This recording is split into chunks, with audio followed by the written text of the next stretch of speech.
جناب خانسالار، جناب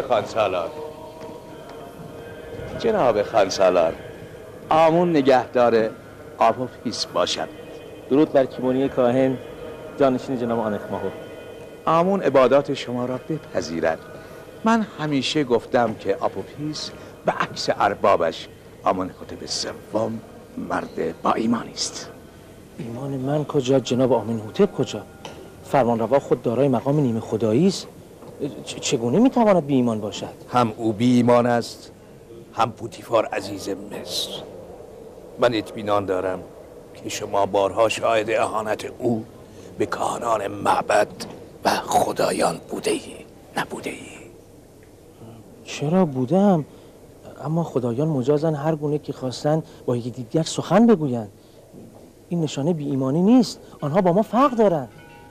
خدایان حتی مجازن یکدیگر را نابود کنند؟ این ممکن نیست. از خبر نداری آمنهوتپ به پوتیفار دستور داده است به معبد حمله کنند و آمون را نابود سازند. باور نمی کنم. نه، باور نمی کنم. جناب آمنهوتپ هیچگاه چنین دستوری نمی دهند. آنخماهو کاهن اعظم که دروغ نمیگوید. حاضرم تو را نزد او ببرم تا از خود او بپرسی. اگر این حقیقت داشته باشد، آمون به شدت آنها را مجازات خواهد کرد. فعلا که پوتیفار را مجازات کرده است، نوبت آمنهوتپ هم خواهد رسید. ماجرای رسوایی زلیخا همسر پوتیفار را با یک غلام بیگانه که شنیده ای؟ یعنی پوتیفار و همسرش به نفرین آمون گرفتار شده اند؟ تردید نکن، این ماجرا به شدت بر آبرو و اعتبار پوتیفار در نزد مردم لطمه زده است. اگر مایل هستی تو را نزد آنخماهو کاهن اعظم ببرم. این نهایت آرزوی من است. حتما خواهم آمد. بسیار خوب.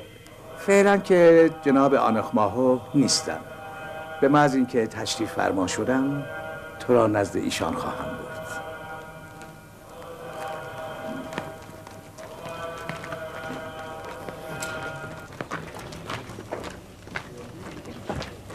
یوزارسیف مرد پاکدامن نیست. من شنیدم زلیخا مدتها به اون نظر داشته و بارها از او تقاضای مراوده کرده است، اما یوزارسیف سر باز زده، تا اینکه چند روز پیش آنها را با یکدیگر دیدند.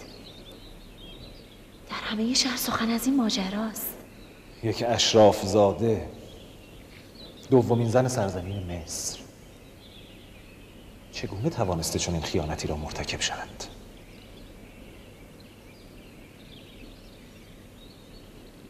پوتیفار باید زلیخا را می‌کشت. میگویند واله و شیدای یوزارسیف شده است و وقتی در مهمانی سخن یوزارسیف به میان آمده است، رنگ از رخسارش پریده. ماهاریت، تو خود بهتر میدانی کار دل است. عاشق شده است، عاشق یوزارسیف شده و یوزارسیف هم تمکین نمی کرده. طبیعی است که زلیخا عنان از دست داده و به او حمله کرده. پاکدامنی یوزارسیف قابل ستایش است، اما هیچ برده‌ای نمیتواند برخلاف میل اربابش مقاومت کند. آن هم اربابی به زیبایی زلیخا. بگذاریم، ولی گمان میکنم این عمل زلیخا ریشه در نیات پوتیفار دارد. چطور مگر؟ امروز کیمونی یکی از کاهنان معبد با من صحبت کرد. او میگفت آمنهوتپ سوم و پوتیفار هر دو به خدای آمون کافر شدند و قصد نابودی معبد را دارند. یعنی خدایان زلیخا را بر این انوا داشتند تا آبروی پوتیفار را بریزند؟ من هم مثل تو باور نکردم، اما قرار شد با کیمونی نزد آنخماهو کاهن بزرگ معبد برویم و از او این مطلب رو بشنویم. حال تو به خانه برو، من باید به قصد بازگردم. برو.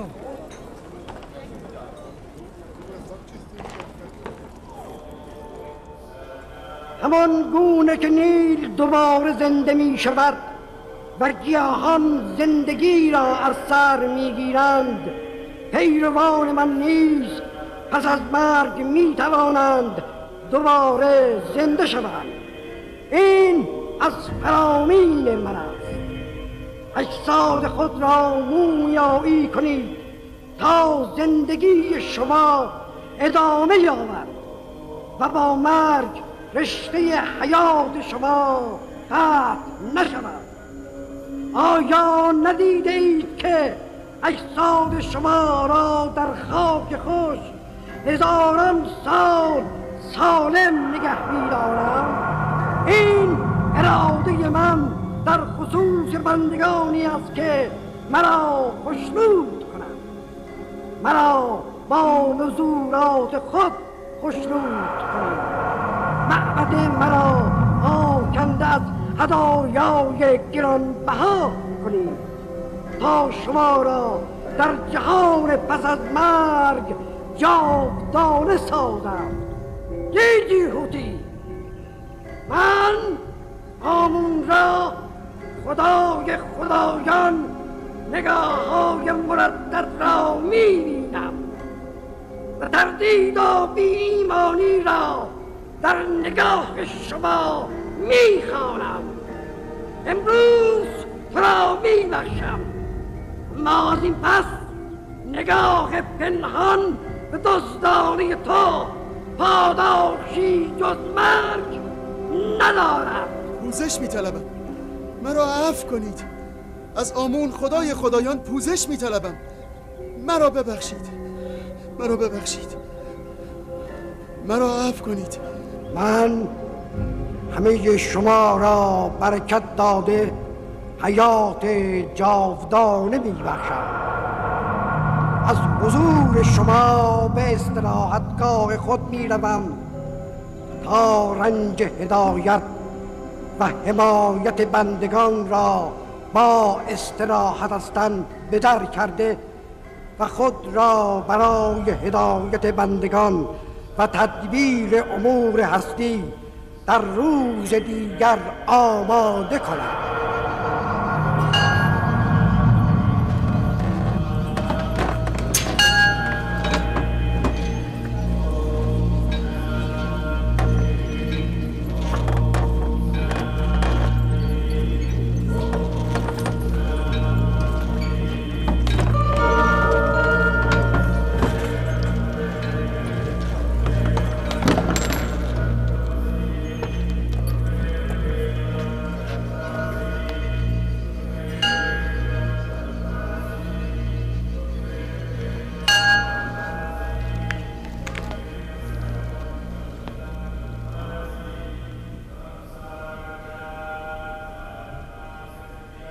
آمون از شما پیروان خود راضی است.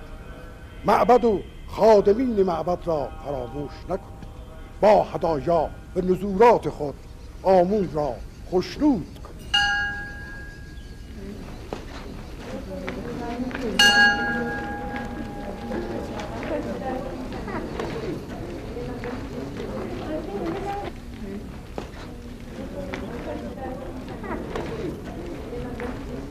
عالی جناب، با آپوکیس خانسالار آمنحتپ سوم صحبت کرد. درباره بی‌ایمانی آمنحتپ و پوتیفار گفتم، اما او باور نکرد. به او قول دادم تا او را به محضر شما بیاورم تا حقیقت را از زبان شما بشنوم. حتما او را بیاور. آمنحتپ باید مجازات شود و تومار این خاندان از تاریخ مصر برچیده شود. حتما او را بیاور. پوتیفار که به نفرین آمون دچار شده، آمنحتپ نیز باید بشود. اطاعت عالی جناب. پس عالی جناب آنخماهو از ماجرای یوزارسیب و زلیخا خبر دارد؟ آره، از پادیمون شنیده بودم. اگرچه عمل زلیخا برای معبد آمون ننگ است و زلیخا باید پاسخگوی این فضاحت باشد، اما در این حادثه پوتیفار نباید جان سالم به در ببرد. پس از سقوط اعتبار پوتیفار نوبت آمنحتپ است. با از میان بردن آمنحتپ آمون دیگر دشمنی نخواهد داشت. این ماجرا را در همه شهر پراکنده کنید. پوتیفار باید رسوا شود. مردم باید او را بشناسند. بگویید سمبل قدرت مصر یعنی پوتیفار یک بیگانه را بر امور قصر خود حتی بر همسرش مسلط کرد. او را با همسرش دیده اما سکوت کرده. کسی که بیگانه ای را در قصر خود حاکم کند از کجا که بیگانگان را در مملکت خود مسلط نکند؟ بگویید پیشکار پوتیفار یک کافر است. بگویید آمنحتپ و پوتیفار میخواهند معبد آمون و خدای آمون را نابود کنند. مردم را باید بر علیه این حکومت بشورانند. پوتیفار خبر دهید من فردا برای بررسی این ماجرا به قصر او خواهم رفت. اطاعت عالی جناب. پوتیفار باید بهاش مخالفت خود به آمون را بپردازد. از حوادث بیرون از این اتاق اطلاع دارید؟ چطور؟ اتفاقی افتاده؟ ماجرای شما و یوزارسیف نه تنها در قصر بلکه در همه شهر شایع شده. جز به جز ماجرا را همه میدانند. از کجا؟ توسط چه کسی؟ اگر بدانم کاری که بوده نابودش میکنم. چه میدانم؟ ماجرایی که بیش از 2 شاهد داشته باشد محال است مهار شود. من منتظر این روز بودم. حدس میزدم از طریق شاهدان آن شب برملا شود. تاما و تیامنی، سیتینن، یوزارسیف. یوزارسیف را تردید دارم. اما همینان خبر را نقل کرده اند. خبر دهان به دهان همه شهر را پر کرده است. نقل همه مجالس شده. همه شما را زنی بلهوس و سبکسر می‌دانند. آنان که خود شهره شهر بودند و داستان هرزگیشان نقل هر کوی و برزن بود، حالا دم از عفت میزنند و زلیخا را سبکسر می‌دانند. تشت رسوایی آنان که از بام بر زمین نیفتاده. بدیهی است که با آبروی ریخته زلیخا چهره زشت خود را تطهیر نماید. چهره آنان را آنچنان به خود و همه مردم شهر بنمایانم که از شرم هیچگاه سر بر نیاورند. ثابت میکنم که اگر هر یک از آنان به جای من بودند فضاحتی بدتر از این به بار می آوردند. خبر حتی به آنخماو کاهن بزرگ هم رسیده. میگویند او بسیار خشمگین است. خدایان به من رحم کنند. حتم دارم و برای تحقیر و مؤاخذه من به اینجا خواهد آمد. درست فهمیدید. همین امروز عالی جناب آنخماو به اینجا می آیند. با او چگونه روبرو شوم؟ ای آمون بزرگ یاریم کن. آنخماهو خوشحال بود. نه؟ نه اشتباه میکنی. عالی جناب آنخماهو بسیار هم نگران بودند. بسیار خوب، تشریف بیاورند. ما خوشحال میشویم. شما هم میتوانید بروید.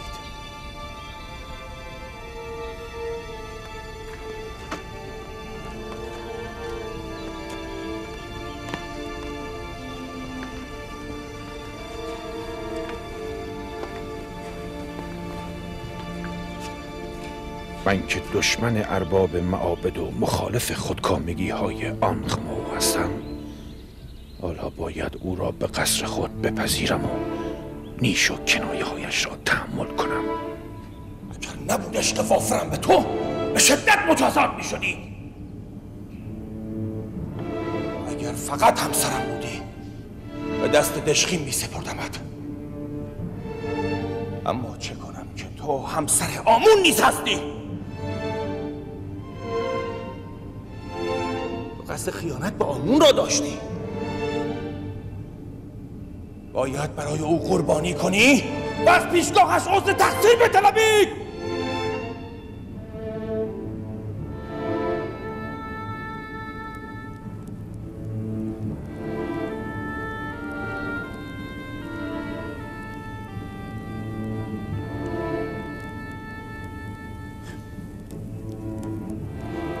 بسیار خوب،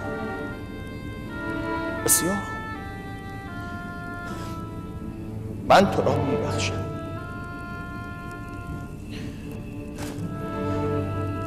امیدوارم که آمون نیز تو را ببخشد.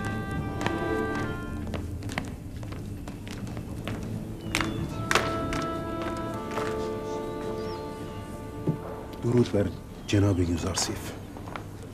درود خداوند بر میمیسابوی سیاه چرده سفید باطن. چه خبر؟ خبرها چندان خوشایند نیستند. ماجرای شما و بانو زلیخا همه جا پیچیده است. گویی این مردم جز تعبیر و تفسیر این ماجرا کاری ندارند. زلیخا عنان خیش به دست نفس سپرده و این نفس سرکش او را هلاک خواهد کرد، مگر اینکه نفس را لگام زده مهار شد. جناب یوزارسیف، بانو زلیخا زن زیرک و زیبایی است. چگونه از دام او گریختید؟ من از آتش دوزخ گریختم، نه از زلیخا. من که معشوق زیبا و بی همتا دارد دل به امثال زلیخا نمی سپارد. من که عذاب روز موعود می بیند زلیخا را جز لهی به آتش دوزخ نمی بیند. جناب یوزارسیف، این ماجرای باز شدن درهای بسته و سخن گفتن کودک، اینها چگونه بود؟ بعضی ها میگویند که شما جادو کرده اید. همه اینها از عنایت خداوند مهربان است. لحظاتی گمان میکردم مرا به حال خود رهایم کرده است. در برابر زلیخا تنها هستم، ولی به عیان دیدم نه تنها لحظه ای از من غافل نبوده، بلکه در همه حال مراقب من است.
آن جوان گستاخ کیست که تعظیم نکرده است؟ یوزارسیف همین است. پس پوتیفار کجاست؟ شما به معبد تشریف ببرید، همینک می آید. عالی جناب.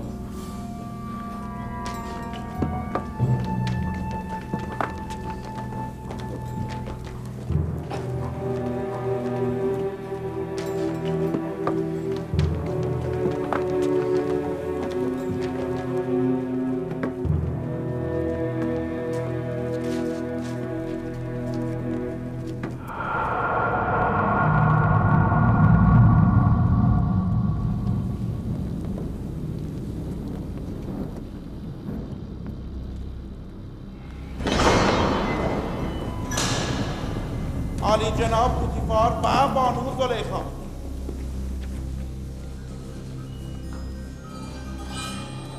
چه شده جناب آنخماهو؟ کاهن اعظم سرزمین مصر قدم به معبد محقر قصر ما گذاشتند.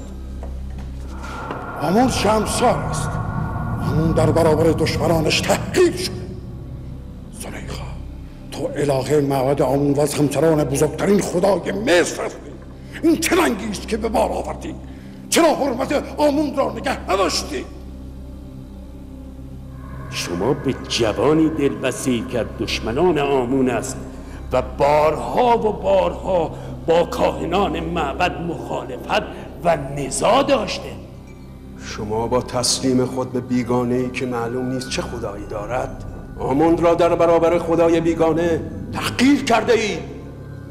گمان میکنید ما کاهنان معبد آمون میتوانیم این ننگ را تحمل کنیم؟ اگر همسر بوتیفار عزیز مصر نبودی باید به شدت مجازات میشد.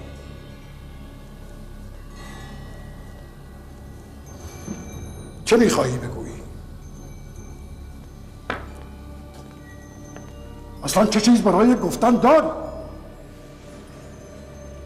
من فرصتی میخواهم تا از خود دفاع کنم. جناب آنخماهو اجازه میفرمایند؟ میشنوم، بگو. اگر چند روزی به من فرصت دهید بیگناهی خود را به اثبات میرسانم. این فضاحتی را که به بار آوردید چگونه پاک میکنید؟ از قضا قصد من بستن دهان کسانی است که به این فضاحت دامن میزنند. بسیار خوب، ببینیم چه میکنید. اگرچه میدانم حیثیت به باد رفته آمون بار دیگر اعاده نمیکردم.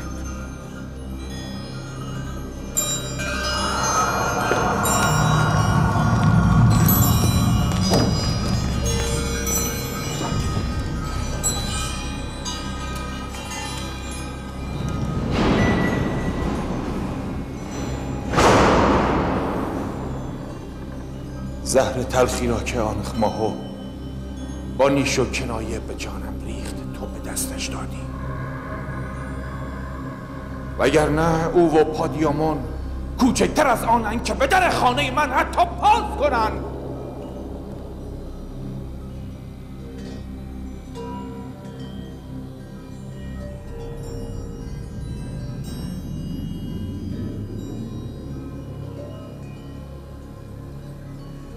کاری ماما؟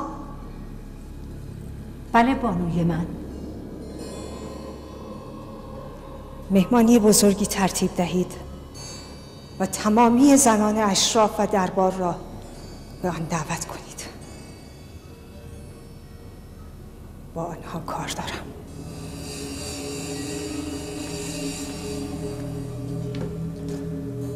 مرا احضار فرمودید.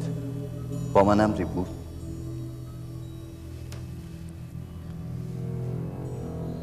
تقاضای زیادی ندارم. فقط از تو میخواهم در مهمانی فردا بهترین جامه‌ات را بپوشی، خود را آراسته کنی و هر زمان که من گفتم وارد مجلس شده ظرف میوه‌ای را در مقابل من بگذاری و برگردی. این تقاضای مرا میپذیری؟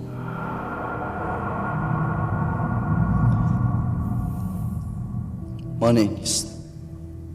هر طور میل شماست. میتوانی بروی.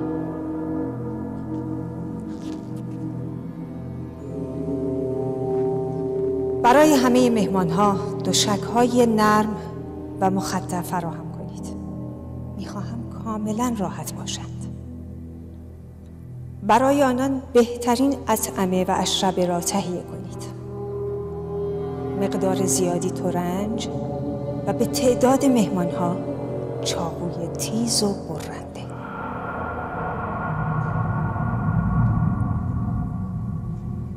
عالی جناب بوتیفار اجازه میدهند؟ چه میخواهی بگو؟ من میخواهم ثابت کنم به آن بدی که شما فکر میکنید نیستم. این فرصت را به من میدهید؟ به جای اینکه گناه خود را موجه جلوه دهی، سعی کن خطای خود را بپذیری و خود را اصلاح کنی. از شما چیز زیادی نمیخواهم. تقاضا دارم فردا دقایقی را در پشت تالار میهمانی بایستید و شاهد حوادثی که رخ میدهد باشید. حوادث؟ من تصمیم گرفتم توسط بانوان مصری از خود اعاده حیثیت کنم. تقاضایم رو میپذیرید؟ باشد، میپذیرم.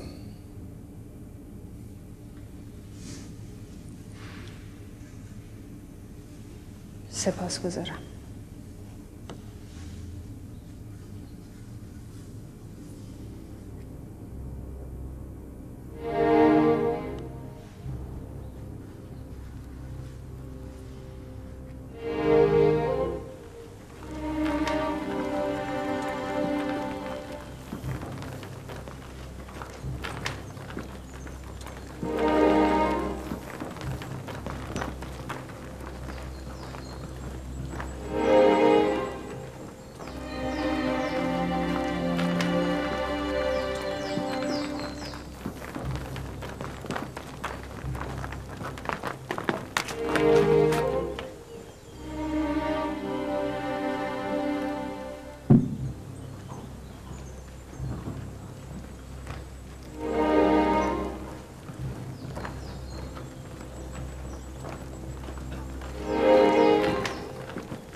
من ابتدا نمیخواستم این دعوت را بپذیرم.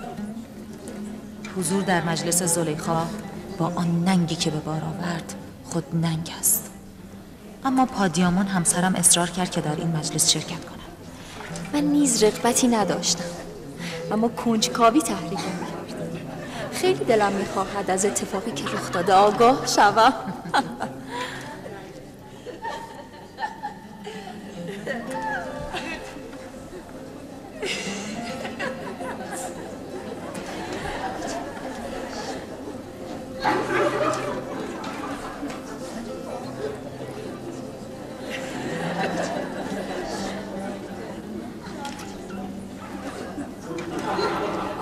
برای دیدن یوزارسیف اینجا آمدم. میخواستم بدانم آنکه این گونه زلیخا را اسیر خود کرده کیست؟ از کجا میدونی یوزارسیف اصلا به این میهمانی بیاید؟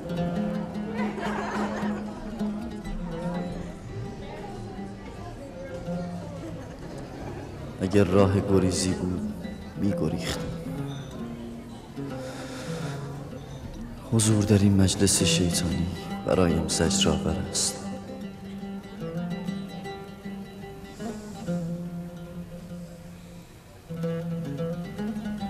بزرگان و اشراف زادگان مصر، امروز و در این ضیافت تیغ تیز چاقو و پوست نازک ترنج بین ما قضاوت خواهد کرد.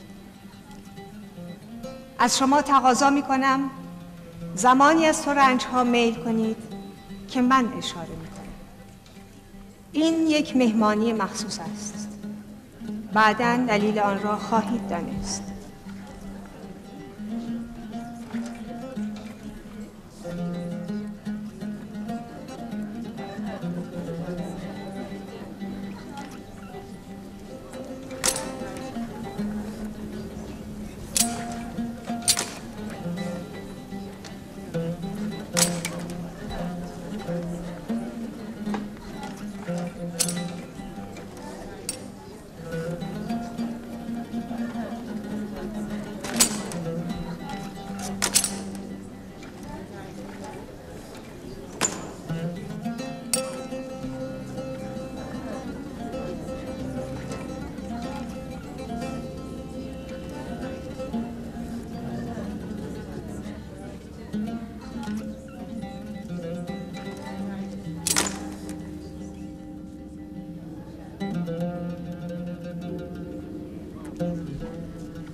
مهمانان عزیز، ترنج‌هایتان را میل می‌کنم.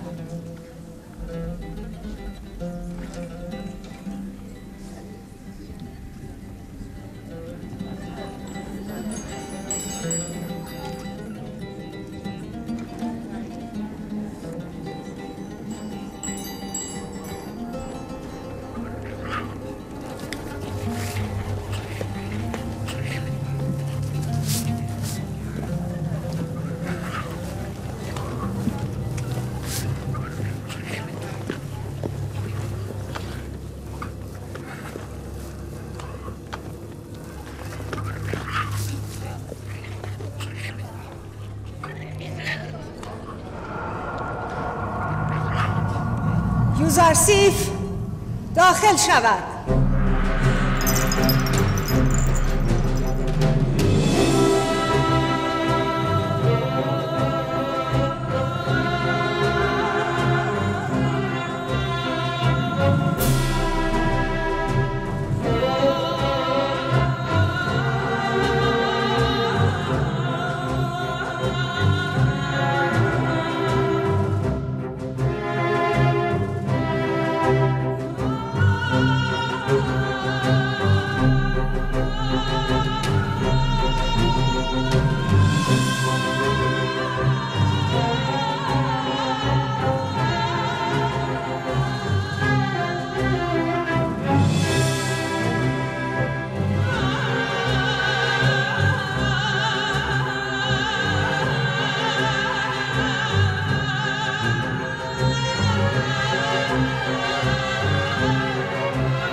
راستی او بزرگ و زیباست.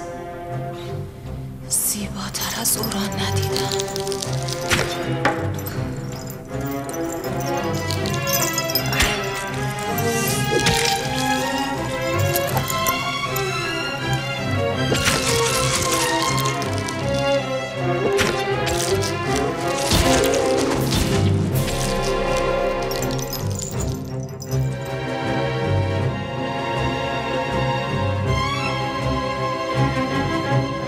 زیبایی به خدایان میمانست.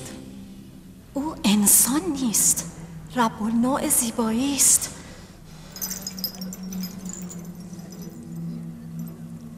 برده‌ای که قصد مراوده با او را داشتم دیدید. من قصد او کردم، اما او پاکدامنی پیشه کرد. شما فقط یک بار او را دیدید و این چنین عنان از کف دادید، اما من هر روز او را میبینم. هر روز در پیش چشمان من خودنمایی میکند. اگر شما به جای من بودید چه میکردید؟ او ملکی است که تجسد زمینی یافته. شاید نمونه‌ای از انوار آسمانی است که بر زمین تابیده. گویی موجودی آسمانی وجود زمینی یافته. شاید یکی از رب النوع هاست که خلقه بشری پوشیده. او از ارباب انواع است. آمده است به زمین تا آدمیان را به پرستش خود وادار کند. به خدایان که زلیخا حق دارد. این یوزارسیف که ما دیدیم یک بشر معمولی نیست. همه اینها یاوه است. او هم بشری است مثل همه ما. حال از شما میپرسم، آیا بار ملامت چنین ملک رخ فرشته خویی را کشیدن خطاست؟ آیا باز هم ملامت هم میکنید و گمراه هم میخوانید؟ نه، اقرار میکنیم که زلیخا معذور است و نمامی ما زنان مصر خطا بوده. همین را میخواستم ثابت کنم. خداوندا همه گناهکاران را هدایت کن و مرا از شر این شیاطین نجات ده. مهمانی امروز به همین منظور بود. می توانید بروید.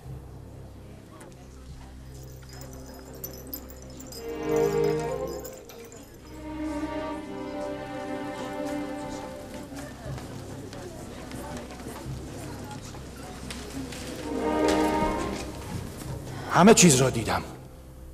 نیازی به توضیح نیست. تو میخواهی چه نتیجه‌ای بگیری؟ نتیجه برای شما روشن نیست؟ کاملا روشن است. تو میخواهی بگویی چون زنان مصری با دیدن یوزارسیف بی اختیار دستهای خود را بریدند، تو نیز مجازی که خود را تقدیم یوزارسیف کنی؟ تو عمل خود را با عکس‌العمل زنان خوشگذران و عیاش مصر مقایسه میکنی؟ اینان مثل تو مثل آنان.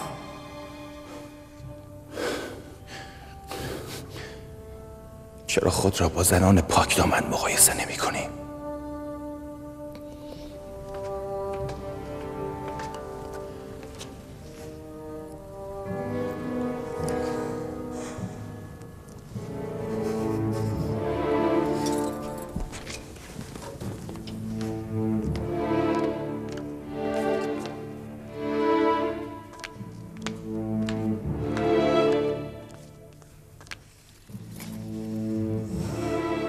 چند تن از زنان مصر را پیدا کنید تا پیام مرا به یوزارسیف برساند. بانو، بهتر نیست این قائله را خاتمه دهید؟ ما نگران آینده شما، اعتبار و آبروی جناب پوتیفار هستیم. این فضولی ها به شما نیامده. به هر ترتیبی که میتوانید پیام مرا به یوزارسیف برسانید. به او بگویید یا باید در مقابل خواسته های من تسلیم شود یا او را به بند و زنجیر کشیده حقیر و ذلیلش خواهم کرد. به او بگویید حال که پرده های شرافت و آبرو دریده، این جنگ را تا انتها ادامه خواهم داد. کدام یک از زنان را برای این مأموریت مناسب می‌دانید بانو؟ من چه می‌دانم؟ هر یک از کسانی که جرأت و شهامت سخن گفتن با یوزارسیف را داشته باشد.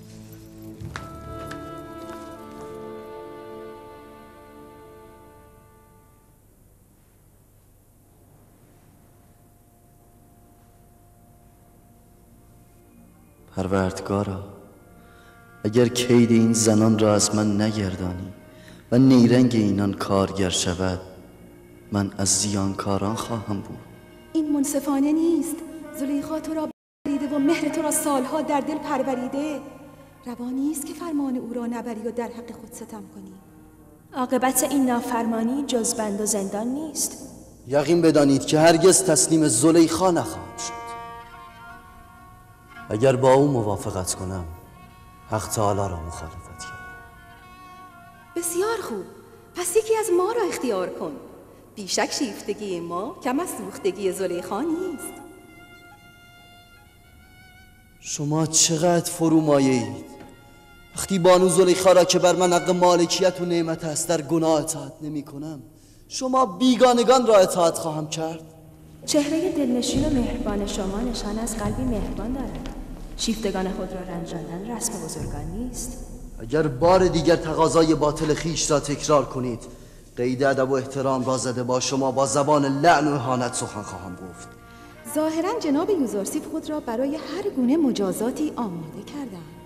یقین بدانید که نه ما و نه زلیخا از خواسته خود دست بر نخواهیم داشت و اگر لازم شود مجازات بند و زندان را هم برای جناب یوزارسیف اعمال خواهیم کرد. هدیه‌ای از طرف بانو. پرورده دامان نبوت به روبه بازی و نیرنگ سازی شهوت پرستان فریفته نمی شود. همای بلند پرواز آشیانه خالق سرمد در دام زاغ و زغن گرفتار نمی گردد.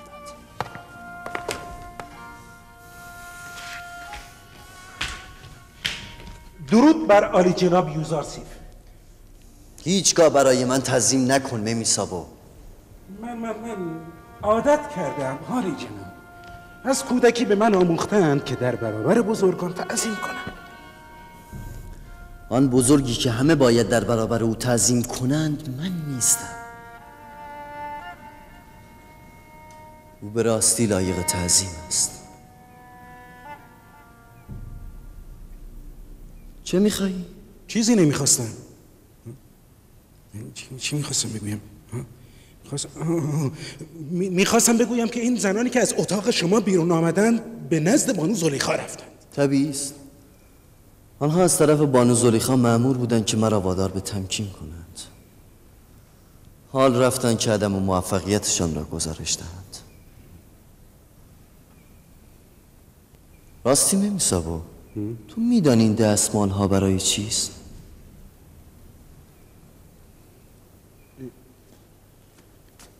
اینها را چرا زیر پا انداخته اید؟ اینها نشان علاقه است. هر کس بخواهد به کسی ابراز عشق کند از این دستمال ها به او میدهد یا برایش میفرستد، اما شما اینها را زیر پا انداخته اید. ای کاش کسی هم گوشه چشمی به ما نشان میداد، دستمالی برای ما میفرستد. خب میفهمم یعنی باید بروم. بسیار خوب، حرف زیادی هم نزنم. خب اما عالی جناب، این رسم رفتار با زیبارویان نیست.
او به هیچ ترفندی رام نمی شود.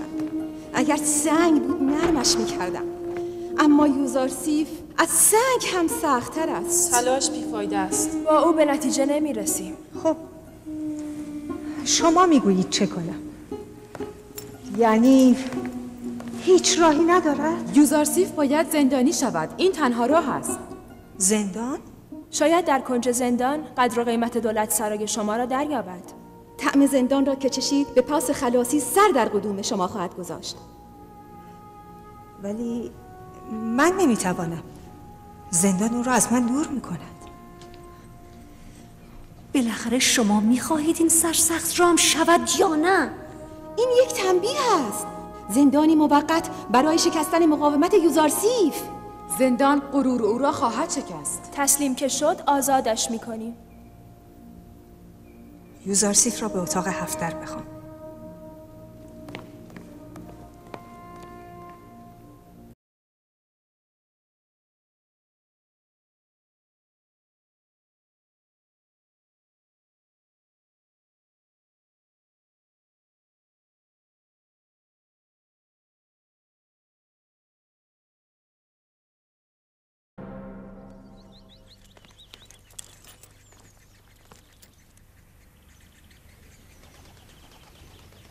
جناب پیشکار، بانو زلیخا شما را احضار فرمودند.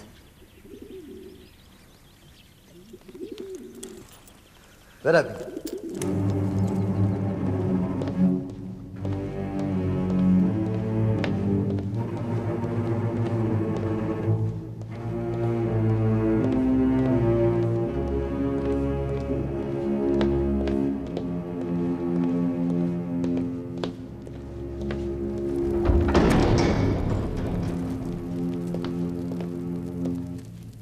درود بر بانو زلیخا. درود بر پیشکار جوان و زیبای ما. هنوز هم نگاه از ما دریغ می‌داری یوزارسیف؟ شما را به اینجا فراخواندم تا بار دیگر تقاضای خود را تکرار کنم. چون این تقاضایی نکنید، چون پاسخ همان است که بود.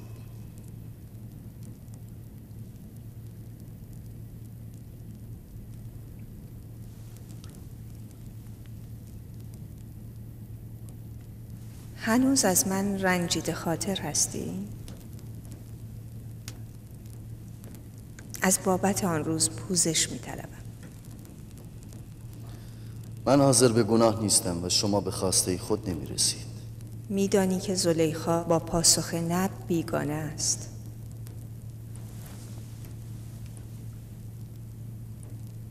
من تو را دوست دارم و برای رسیدن به تو از هیچ تلاشی فروگذار نخواهم کرد.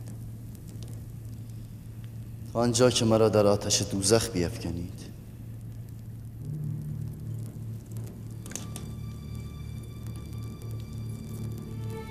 آتش دوزخ؟ نه. اما در بند چرا؟ مجبورم نکنید. دست بردارید بانو.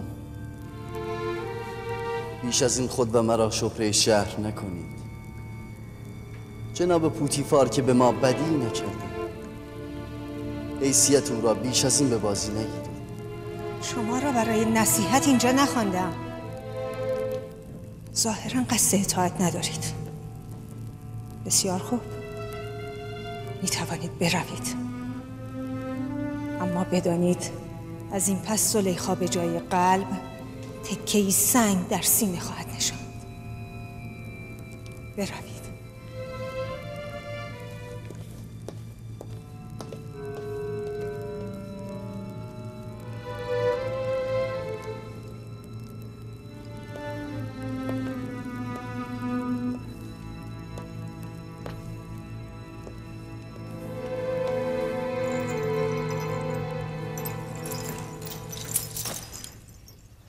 این قصد برایم بدتر از زندان شده.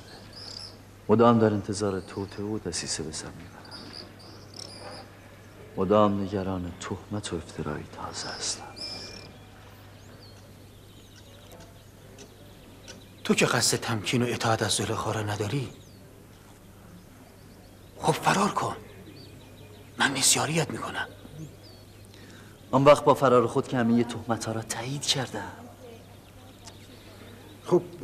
خب نزد فرمانروا آمنهوتپ برو. او حتما یاریت میکند. چرا آمنهوتپ؟ بیشک خداوند من از آمنهوتپ خیلی تواناتر است و همکنون ناظر احوال من است. از جناب پوتیفار هم کاری ساخته نیست؟ او فهمید زلیخا مقصر است. چه اقدامی کرد؟ باید کاری کنیم. آنها تهدید به زندان کردند. تا دیر نشده باید کاری کرد.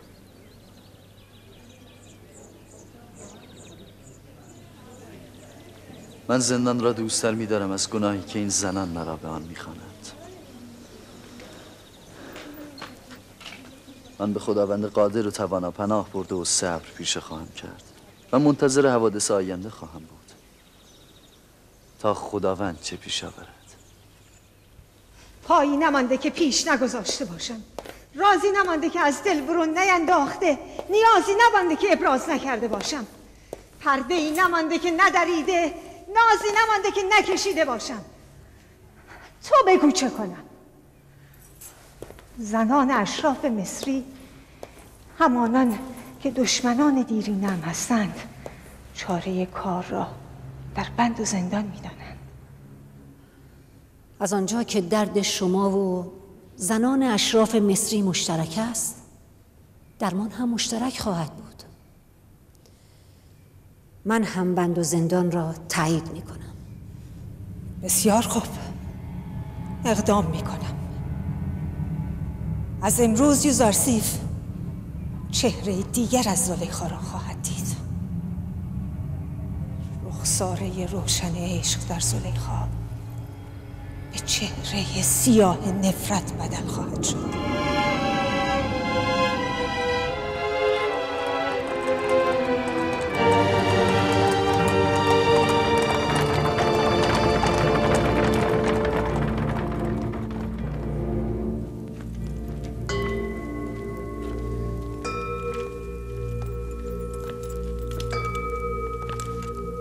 عالی جناب، ایشان آپوفیس سفره‌دار مخصوص فرمانروا آمنحتپ هستند.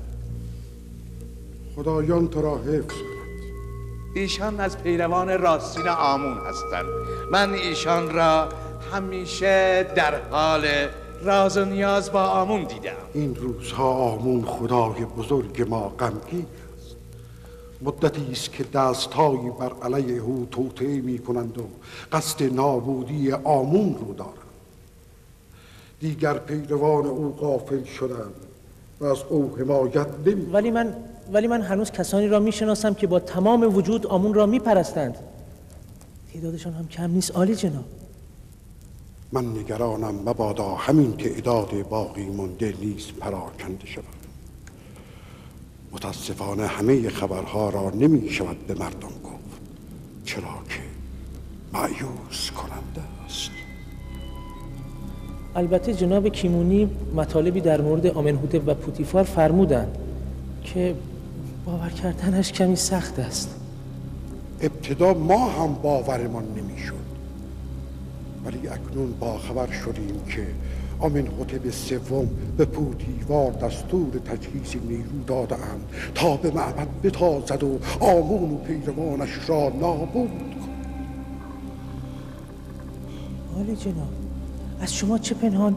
من هم احساس کردم که فرمانروا آمنحتپ با آمون و کاهنان معبد میانه خوبی ندارد، اما نمیتوانم باور کنم که دشمن آمون باشد.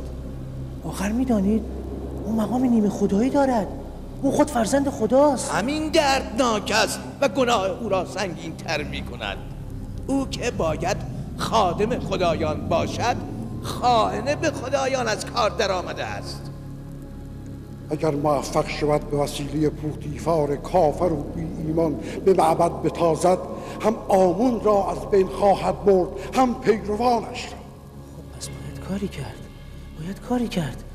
چرا جناب آنخماها دستور تجهیز نیرو و مبارزه با آمنحتپ را نمیدهند؟ در آن صورت آیا هزاران نفر از مردم بیگناه به کاهنان معبد کشته نخواهند شد؟ نه، من نمیتوانم مرتکب چنین جنایتی شوم. در نهایت چه؟ نمیشود که دست روی دست گذاشت.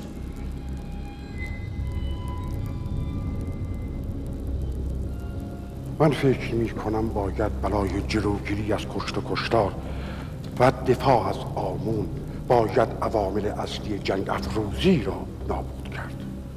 اول آمنحتپ، دوم پوتیفار. ما به دنبال کسی هستیم که این امر مهم را انجام داده موجبات خوشنودی آمون را فراهم سازد. نه من نمیتوانم عالی جناب، نمیتوانم یک خدا را بکشم. او مقام نیمه خدایی دارد. نه، اصلا از من بر نمیآید. نمیتوانم. تو خود میدانی که من کاهن اعظم همه معابد آمون هستم و مقام نیمه خدایی دارم. از تو میپرسم، آیا جرم کسی که از خدایان است و با خدایان دشمنی میکند سنگین‌تر از افراد معمولی نیست؟ در ثانی، تو با این اقدام مقدس هم آمون بزرگ را از نابودی نجات داده ای، هم جان هزاران نفر انسان را. جان خود من چه می شود؟ همسر و فرزندانم چه می شود؟ هیچ خطری تو و خانوادت را تهدید نمی کند. انجام این کار بسیار ساده است. من طریق اون را به تو خواهم گفت.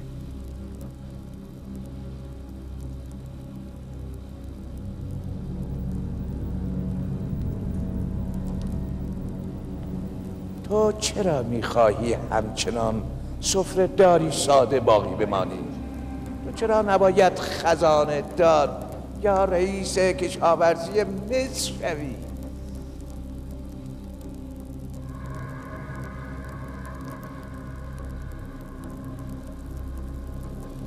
من خزانه دار؟ رئیس کشاورزی مصر؟ به اضافه صدها سکه طلا که تا پایان عمر تو را از هر گونه زحمتی بی نیاز خواهد کرد. دقیقاً فرمودید چند سکه طلا؟ 1000 سکه کافی است.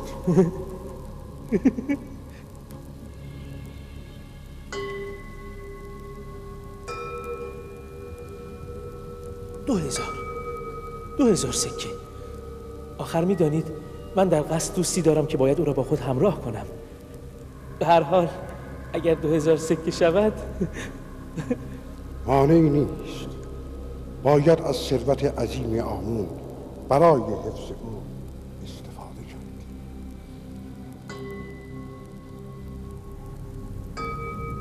عالی جناب، اگر به هر دلیلی موفق نشدیم یا گرفتار شدیم، آنگاه به سر همسر و فرزندانم چه می آید؟ در صورت گرفتاری اگر از رابطه خود با من یا کیمونی و بزرگان معبد سخن نگویی، همسر به فرزندانت در پناه آمون خواهند. و اما اگر کلمه‌ای به زبان بیاوری، خانواده و همه بستگانت به نفرین آمون گرفتار شده و نابود خواهند شد.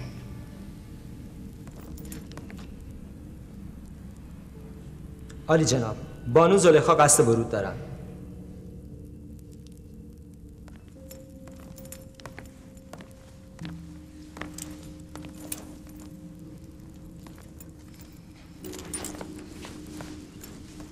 این برده کنعانی علیرغم دستور شما ماجرای آن شب را برملا کرده. باز چه نیرنگی در سر داری؟ بی پرده بگو. ظاهرا نمیدانید این خبر تا چه حد ما را رسوا کرده است. همه جا نقل مجالس شده که عزیز مصر مراوده برده ای را با همسر خیش دیده، اما نادیده گرفته. نه بند و زندانی، نه کند و زنجیری و نه حتی ضرب و شتمی. تو از من میخواهی که بیگناهی رو در بند کنم؟ اولا بیگناه نیست، راز برملا کرده. ثانیاً منظور من اقدامی ظاهری و کوتاه مدت است. مثلا چه اقدامی؟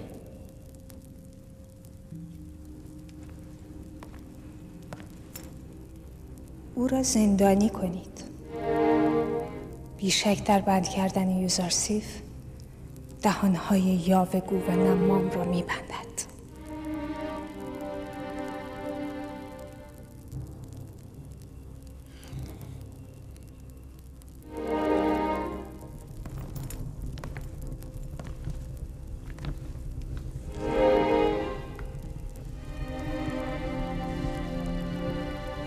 تصمیم عالی جناب چیست؟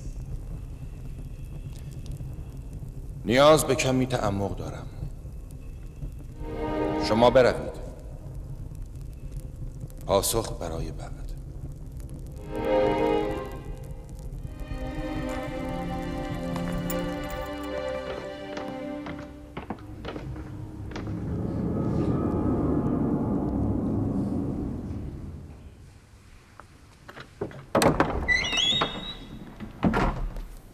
این عروس کجایی؟ اینجا هستم آپوفیس. چه شده؟ به دیدار یک دوست آمدم. اشکالی دارد؟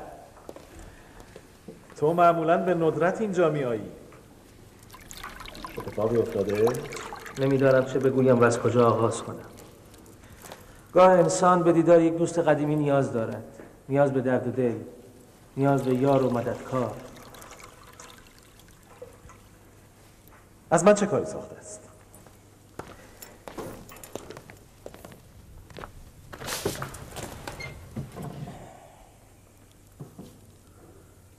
میدانی ایناروس، من انسان معتقدی هستم و نمیتوانم اهانت به خدایان را بپذیرم، مخصوصا اهانت به آمون بزرگ را. در این خصوص من و تو مثل یکدیگریم. کسی به آمون اهانت کرده؟ آری، تو هم او را میشناسی و بارها اهانت و بی‌اعتنایی او را به آمون دیده ای. گمان کنم فهمیده باشم. فرمانروا آمنحتپ را میگویی نه؟ بارها با یکدیگر شاهد بی‌حرمتی او به آمون بوده ایم.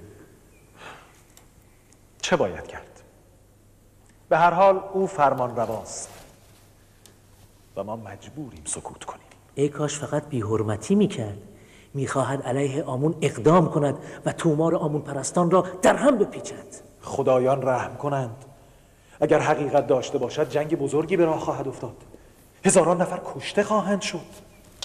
تو اگر به توانی مانع این کشتار بشوی و آمون بزرگ و کاهنان معبدش را نجات دهی، این کار را خواهی کرد؟ البته، اما جلوگیری از جنگ کار امثال من و تو نیست. مانع به هم ریختن لشکرهای آمون و آمنحتپ نمیتوان شد، اما مانع صدور فرمان جنگ که میتوان شد.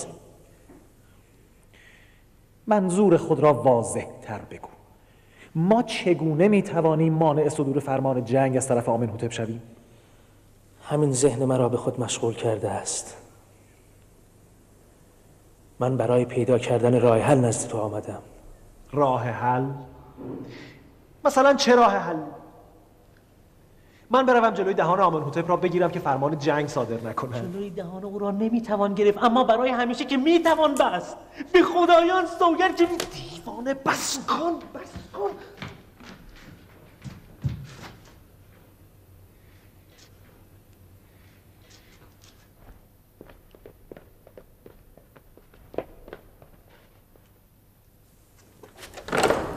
هیچ معلوم هست چه میگویی؟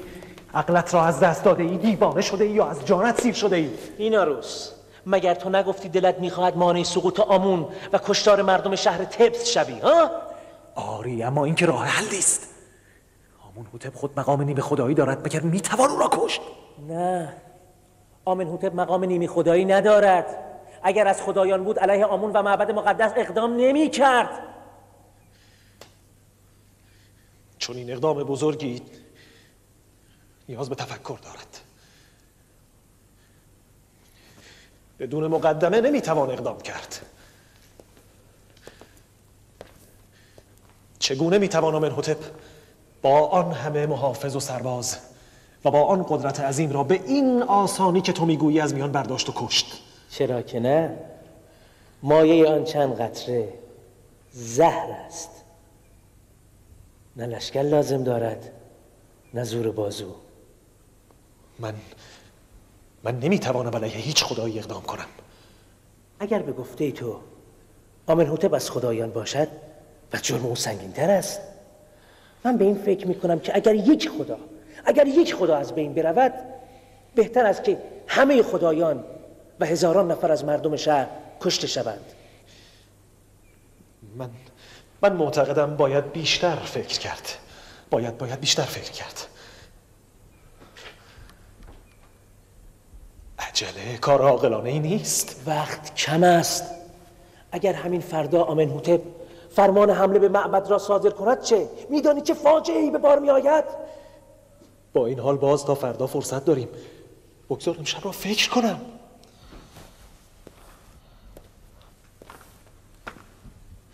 من فردا باز می آیم. اگر تو هم کاری نکردی، خود به تنهایی می توانم از این فاجعه بزرگ جلوگیری کنم. تو فقط سکوت کن. ها؟ سکوت. همین.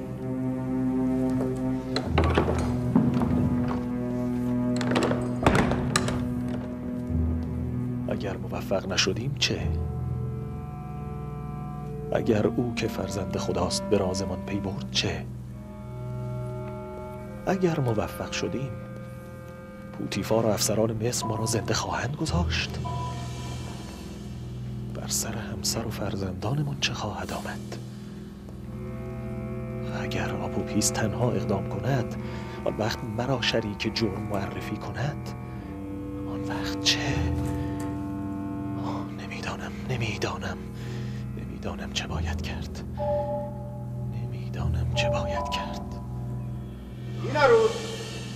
این عروض کیست؟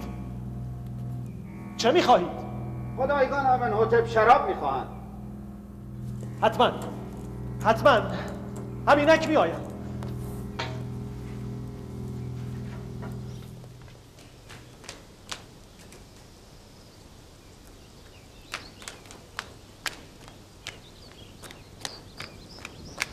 جناب یوزارسیف، عالی جناب پوتیفار شما را احضار فرمودند.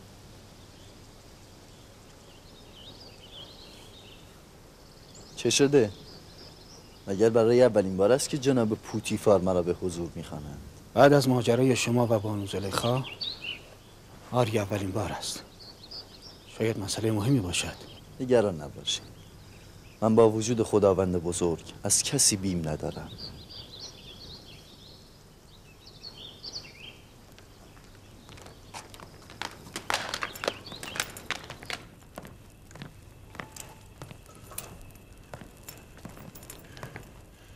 به تو گفتم ماجرای آن روز را فراموش کن و جایی نقل نکن. یوزارسیف ناسپاس نیست. خود را مدیون شما می‌داند و نمی‌تواند نسبت به آبروی شما بی تفاوت باشد. نقل کرده ای یا نه؟ می‌دانید که من این کار را نمی‌کنم. پس چگونه همه مردم شهر آگاه شدند؟ تنها فرد حاضر در آنجا من نبودم. میدانم که بهانه میگیرم. درمانده ام که با تو چه کنم؟ هم تو را دوست می‌دارم هم دشمن. من نیز مستحصل شدم. این قصر با همه بزرگی و زیبایی برایم تنگ و تاریک شده. تحمل دسیسه های مدام زنان و نیش کلام ساکنان قصر را ندارم. زلیخا از من خواسته تا تو را زندانی کنم. خب تو چه میگویی؟ ناخواسته در حق من نیکی کرده است.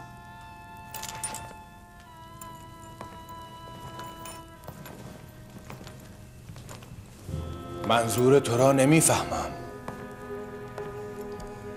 زندانی شدن من هم به نیش و کنایه بدخواهان پایان خواهد داد و هم زمینه فراموشی بانو زلیخا را فراهم خواهد کرد. علاوه بر آن کاهنان نمیتوانند شما را به هم فکری با یک بیگانه متهم کنند. من نیز از این دامهای زنان مصر نجات خواهم یافت. به راستی تو زندان را به آزادی ترجیح میدهی؟ هیچ کس زندان را دوست ندارد، اما چاره چیست؟ فعلا زندان تنها راه حل است. باید به قصر آمنحتب بروم. بعداً در مورد تو تصمیم خواهم گرفت. بگو عرابم را حاضر کنم.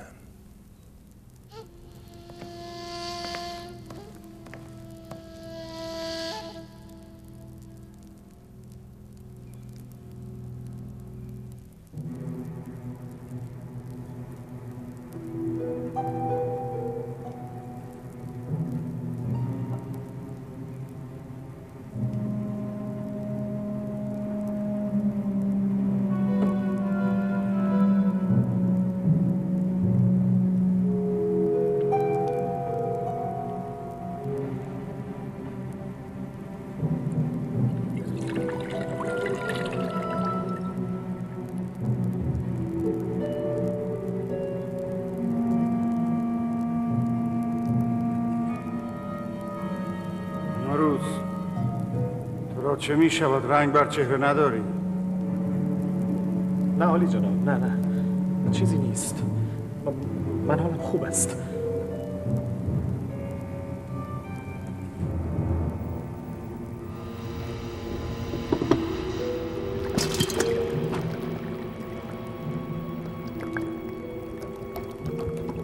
آپوپیس؟ این عروس را چه می شود؟ حالش هیچ خوب نیست؟ چیزی نیست جناب فرمان روا. کسالتی مختصر دارد. شما غذایتان را میل کنید. بفرمایید.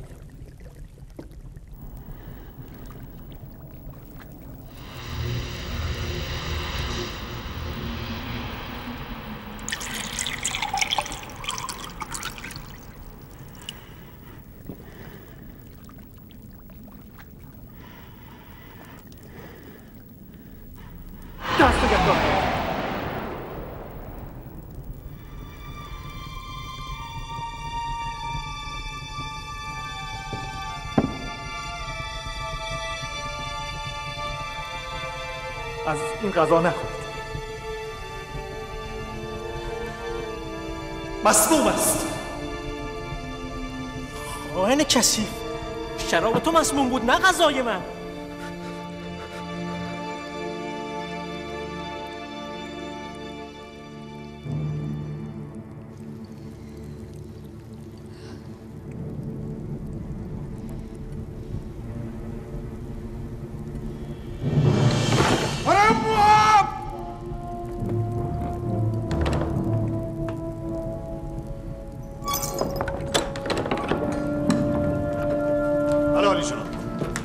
نفر خائن را دست چید. عالی جناب ببخشید. عالی جناب رحم کنید. بانوتی شما کمکمان کنید. خواهش میکنیم. بانوتی عالی جناب. صبر.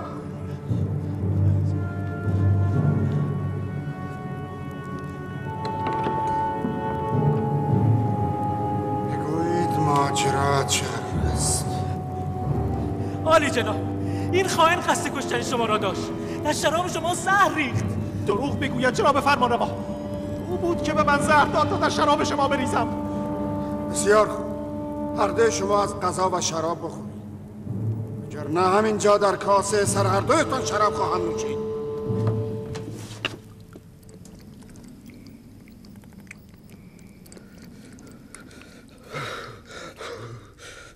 من در شراب شما زهر نریختم جناب فرمانروا. مطمئن باشید. نوبت توست. بخور ببین چه طعمی داره. همه را بخور. دیدی چگونه این روز شرابش را سر کشید؟ بخور!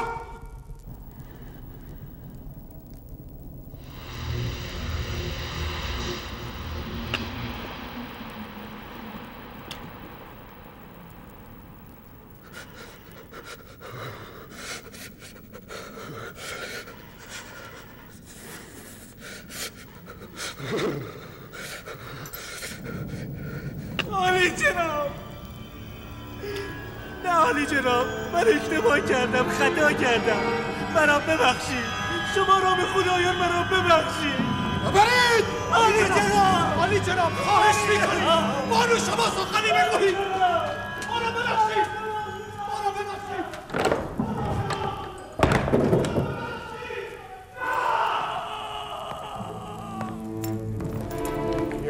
خیانت در قصر خودمان به ما سوء قصد می شود. گردن آنها را بزنید. باید به سزای خیانتشون برسند. فرمان خداوندگار من مطاع است. پیشنهاد میکنم دست بگردارید. دست بگردارم؟ تو به آنها فرصت میدهی؟ نه عالی جناب، باید بیشتر تحمل کنید. پیشنهاد میکنم تا پیدا شدن همدستانشان صبر کنیم. عالی جناب، قطعا اینها از جایی دستور گرفتند. این کار خودسرانه نیست. من شخصا از آنها بازجویی خواهم کرد. بسیار خوب. مطلب را پیگیری کنید و به اطلاع ما برسانید. منتظرم.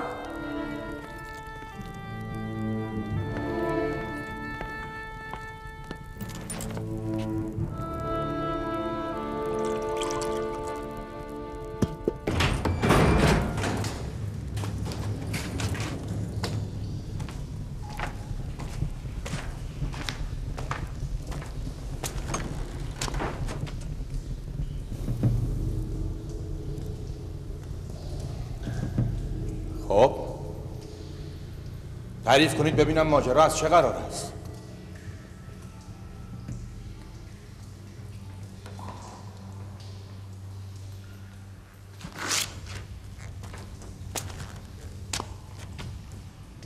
اول تو بگو آقوپیز. چه کسی یا کسانی از تو خواستند تا زهر در جام فرمانروا و خانواده‌اش بریزی؟ هیچ کس. من خودم تصمیم به این اقدام گرفتم. چرا؟ خدایگان آمنحتب چه بدی به تو کرده بود؟ برای اینکه شنیدم جناب آمنحتب به شما گفته به معبد آمون حمله کرده و کار کاهنان معبد و خدایامون رو یکسره کنید. شنیدی؟ از کی؟ یا چه کسی؟ از کسی نشنیدم. خودم شنیدم. خودم شنیدم. پشت در ورودی قصر ایستاده بودم شنیدم. دروغ میگویی. من مخصوصاً پشت درب ورودی را دقت کردم تا مبادا کسی استراق سم کند. بسیار خوب. بعداً حقیقت را خواهی گفت.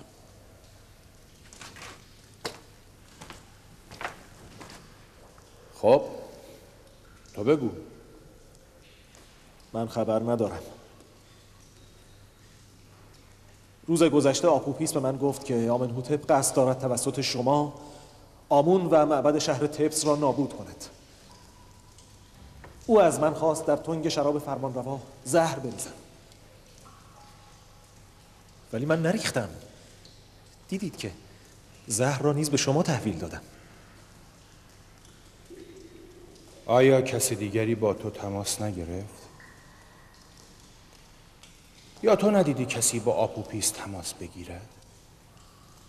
نه ندیدم. من جز آپوپیس کسی را ندیدم.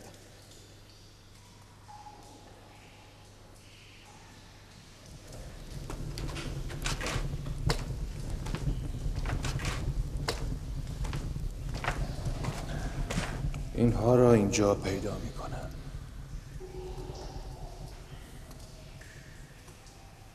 هرچه زودتر مخفیانه و کاملا پوشیده به طوری که شناخته نشوند به زندان زاویرا منتقل کنید.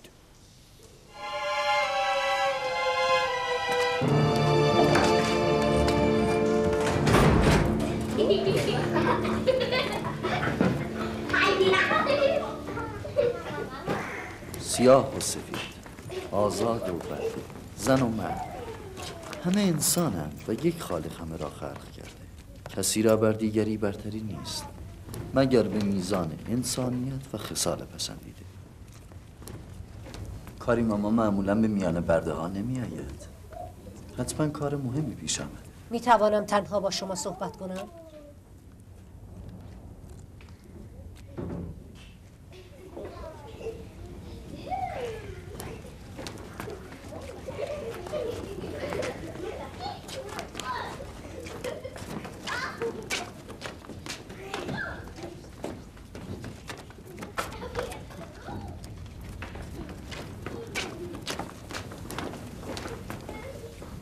بانو زلیخا نزد پوتیفار رفته تا برای شما تقاضای مجازات زندان کند. تا فرصت باقی چاره‌ای بیندیشید. مثلا چه کنم؟ کافیست فقط گوشه چشمی نشان دهید. همه چیز درست می شود. شیطان از زبان تو سخن می گوید. شیطان شما زنان را بر من گماشته و تخم کینه مرا در دلتان کاشته. پس تا شیطان را اطاعت می کنید ستیز ادامه دارد و مرا هیچگاه مطیع نخواهید یافت.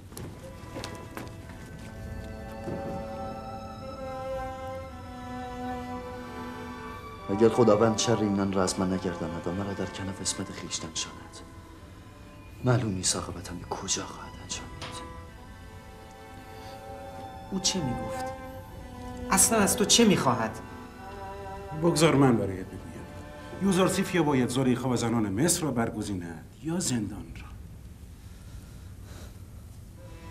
از زنان به خدا پناه برده و زندان اختیار خواهم کرد. مهنت زندان اگرچه طولانی شود عاقبت به سر آید. اما کسی نمیداند که زناکار از آتش دوزخ کی به در آید. کدام آتش؟ تو خود را به زندان میافکنی تا از شر یک آتش واهی نجات یابی؟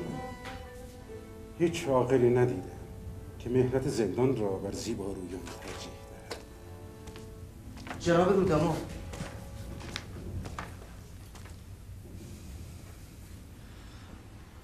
چه شده رودامون؟ گرفته و غمگینی؟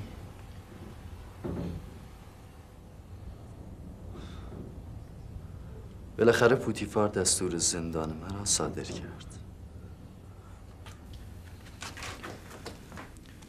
گفتی عاقل ندیده ای که چه؟ هیچ عاقل ندیدم. مهنت زندان را بر هم نشینی با زیبارویان ترجیح دهد. برویم روداما. گره از ابرو باز کن که یوزارسیف از این واقعه غمگین نیست.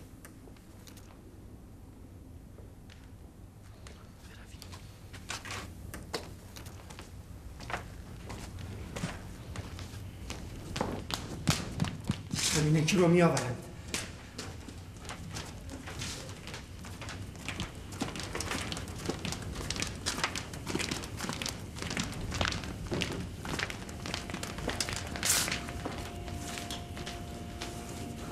همکنون باز می‌کردم.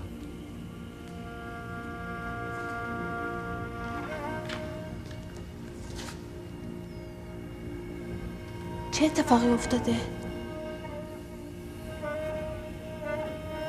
بالاخره بانو زلیخا کار خود را کرد.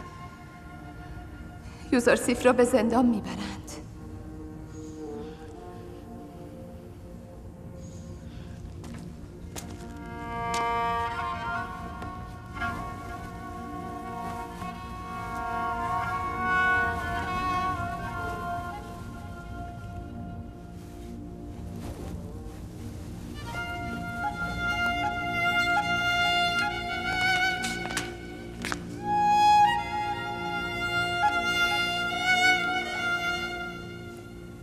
من آماده‌ام.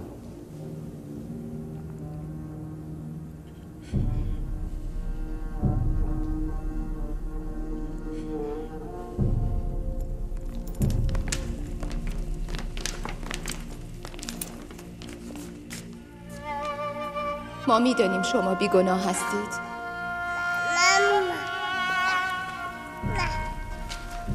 شاهد کوچک، تو با آنکه به درستی قضاوت کردی ولی باز همه را به زندان میبری.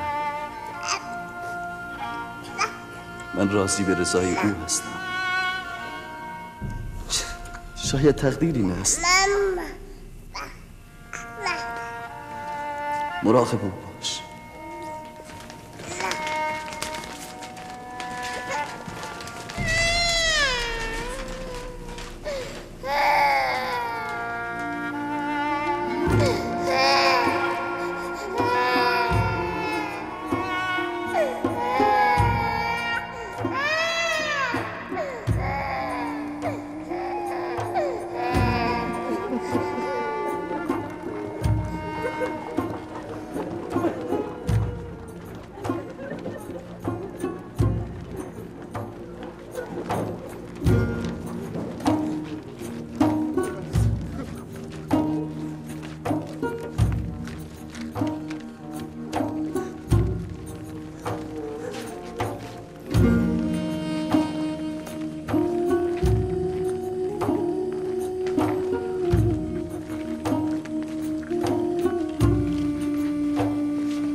نافرمانی دستورات ارباب همین است. از قضا چون اطاعت فرمان کردم این گونه مبتلا شدم. او هر که را بیشتر دوست بدارد بیشتر رنج دهد. ما چگونه رنج دوری شما را تحمل کنیم؟ نگران نباش، زندان برای من خلاصی و نجات است. من معبود خیش را شاکرم که از زندان این قصر نجاتم داد.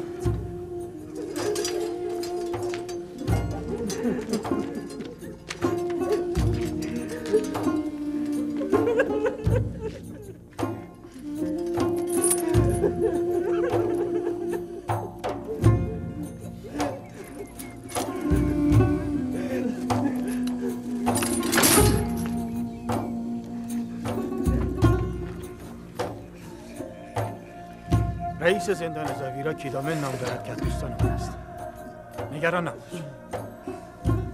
بهترین دوست من نیز در زندان زاویراست. همان که کیدامن را به وجود آورده. اصلا نگران نیستم.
حرکت کن.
درود بر عالی جناب هرم‌هوب.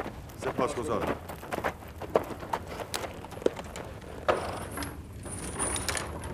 جناب هرم‌هوب چرا خود را به زحمت انداخت؟ دستور جناب پوتیفار بود. باید شخصا می آمدم. دست نگه دارید. معاون.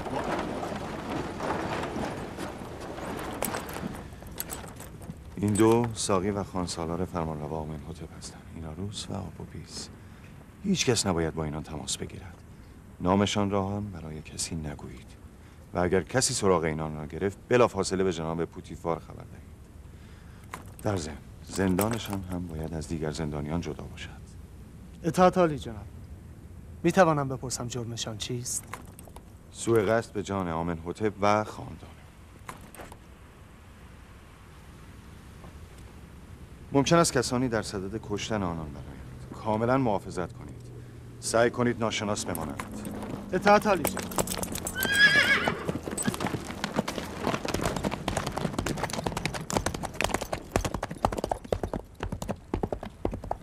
اینان را ببرید. زندان انفرادی.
این هم زندانی است؟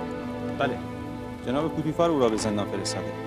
جناب رودمان فرمودند شرافت زندانی که برایتان فرستاده از همه انسان‌ها بالاتر است. رودمان رئیس محافظین قصر عالی جناب پوتیفار؟ بله، همینطور است. نام زندانی یوزارسیف و مشاور سابق عالی جناب پوتیفار است. می توانی بروی.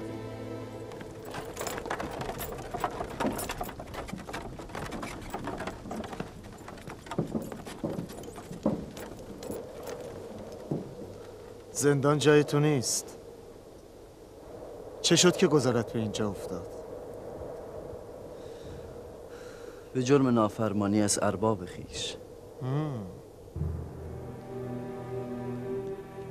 اینجا فرمانبرداری و اطاعت را خواهی آموخت. هرچه می نگرم به بندگان و بردگان نمیمانی. مایوسم نکنید. امیدوارم بنده خوبی باشم. در نهایت معلوم می شود. فقط تأکید می کنم با زندانیان زاویرا درگیر نشوید. موجودات خطرناکی هستند. او را به زندان عمومی ببرید. طوق و زینتالات او را گرفته و زنجیر به پایش بزنید.